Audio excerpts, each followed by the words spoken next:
പ്രധാനമന്ത്രി നരേന്ദ്രമോദി അടുത്ത മാസം അമേരിക്കയിൽ എത്തും. ഡൊണാൾഡ് ട്രംപുമായി നരേന്ദ്രമോദിയുടെ ഫോൺ സംഭാഷണത്തിന് ശേഷം ഈ സന്ദർശനം ചർച്ചയായിട്ടുണ്ട്. സംഭാഷണത്തിന് ശേഷം ഡൊണാൾഡ് ട്രംപ് തന്നെയാണ് അദ്ദേഹം ഫെബ്രുവരി മാസം അമേരിക്ക സന്ദർശിക്കുമെന്ന വിവരം അറിയിച്ചത്. ആർ അച്യുതൻ ചേരുന്നു ഡൽഹിയിൽ നിന്ന്. അച്യുതൻ, യഥാർത്ഥത്തിൽ നരേന്ദ്രമോദിയും ഡൊണാൾഡ് ട്രംപും തമ്മിലുള്ള സൗഹൃദ ബന്ധം കുറച്ചുകൂടി കൂടുതൽ ഉയരങ്ങളിലേക്ക് പോകാനുള്ള സാധ്യതയുണ്ട്. ഈ സന്ദർശനത്തോടെ കൂടുതൽ വിശദാംശങ്ങൾ എന്താണ്? Good morning എസ്.കെ.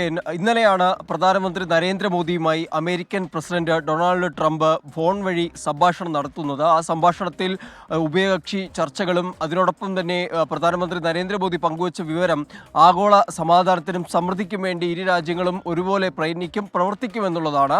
എന്തായാലും അതിന് പിന്നാലെ അതുമായി ബന്ധപ്പെട്ട ചില ചോദ്യങ്ങൾക്ക് ഡൊണാൾഡ് ട്രംപ് നൽകിയ മറുപടിയിലാണ് പ്രധാനമന്ത്രി നരേന്ദ്രമോദി ഫെബ്രുവരിയോടെ അമേരിക്കൻ സന്ദർശനം നടത്തും എന്നൊരു വിവരം ഇപ്പോൾ പങ്കുവച്ചിരിക്കുന്നത്.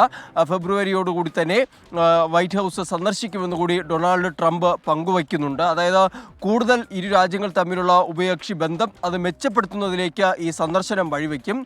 അമേരിക്കൻ പ്രസിഡന്റായി ഡൊണാൾഡ് ട്രംപ് അധികാരമേറ്റതിന് ശേഷം പ്രധാനമന്ത്രി നരേന്ദ്രമോദിയുടെ ആദ്യ സന്ദർശനം കൂടിയാണ്. അന്ന് ആ ചടങ്ങിൽ വിദേശകാര്യമന്ത്രിയാണ് പങ്കെടുത്തതെങ്കിൽ അതിനുശേഷം ഇപ്പോൾ പ്രധാനമന്ത്രി നരേന്ദ്രമോദി അമേരിക്കയിലേക്ക് പോവുകയാണ്. അവിടെ കൂടുതൽ കൂടിക്കാഴ്ചകൾ ഇരു രാജ്യങ്ങൾ തമ്മിലുള്ള ഉഭയകക്ഷി ബന്ധവുമായി ബന്ധപ്പെട്ടിട്ടുള്ള ചർച്ചകൾ ഇതുമായി ബന്ധപ്പെട്ട് നടക്കും. എന്തായാലും തീയതി സംബന്ധിച്ച് ഒരു തീരുമാനത്തിലേക്ക് എത്തിയിട്ടില്ല. അത് വരുന്ന മണിക്കൂറുകളിൽ അല്ലെങ്കിൽ ദിവസങ്ങളിൽ ആ സന്ദർശനത്തിൻ്റെ തീയതി അത് നിശ്ചയിക്കും. ആ തീയതി നിശ്ചയിച്ച ശേഷമായിരിക്കും പ്രധാനമന്ത്രിയുടെ സന്ദർശനം ഉണ്ടാവുക. നിലവിൽ അമേരിക്കൻ പ്രസിഡന്റായി ഡൊണാൾഡ് ട്രംപ് അധികാരമേറ്റതിനു ശേഷം അമേരിക്ക സ്വീകരിച്ച ചില നയങ്ങളോട് ഇന്ത്യ അവരുടേതായ നിലപാട് അറിയിച്ചിരുന്നു. അതായത് അനധികൃത കുടിയേറ്റത്തിനെതിരെ അമേരിക്ക സ്വീകരിച്ച നിലപാടിനെ ഇന്ത്യ സ്വാഗതം ചെയ്തു. അനധികൃത കുടിയേറ്റം എവിടെ നടന്നാലും അത് എതിർക്കപ്പെടേണ്ടതാണ് എന്ന് ഇന്ത്യ തന്നെ പ്രസ്താവനയിലൂടെ വ്യക്തമാക്കി. അങ്ങനെ ഒരു സാഹചര്യമുണ്ട്, പശ്ചാത്തലമുണ്ട്. അതുകൊണ്ട് തന്നെ ഈ സന്ദർശനം ഇരു രാജ്യങ്ങൾക്കും പ്രതീക്ഷ നൽകുന്ന ഒന്നുകൂടിയാണ്. ഓക്കെ, ആർ അച്യുതനാണ് വിവരങ്ങൾ നൽകിയത്. ആൻരാജ് പറയുന്നത്, നിങ്ങൾ ഇങ്ങനെ പോലീസ് എവിടേക്ക് ഉണ്ടെന്ന് ലൈവായിട്ട് കാണിച്ചു കൊടുത്താൽ ഈ ചെന്താമര അത് കണ്ട് രക്ഷപ്പെട്ട് കളയില്ലേ?